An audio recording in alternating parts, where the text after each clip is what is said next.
একজন চাকরি প্রার্থী ভোট দিতে গিয়ে কান্নায় ভেঙে পড়লেন। একজন চাকরি প্রার্থী ভোট দিতে গিয়ে কান্নায় ভেঙে পড়লেন।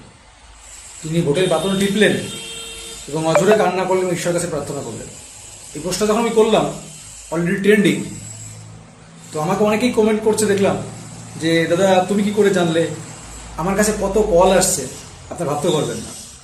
যারা ভোট দিয়ে এসে ফোন করে বলছে দাদা অসহায় হয়ে কি হবে এবার। তো যারা ট্রোল করছিলেন তারা কমেন্ট বক্সগুলো দেখুন, সেই পোস্টের কমেন্ট বক্সগুলো দেখুন, যে প্রত্যেকটা ছেলে চাকরি প্রার্থী অসহায় বঞ্চিত যারা যারা পশ্চিমবঙ্গের প্রকৃতই ভালো চায়, যারা পশ্চিমবঙ্গে চাকরি চায়, তারা নিজেরা বলছে দাদা আমি কান্না করেছি, দাদা আমি কান্না করেছি, আমার কান্না পেয়েছি এবার ভোট দিতে গিয়ে। এটা আমার কথা নয়,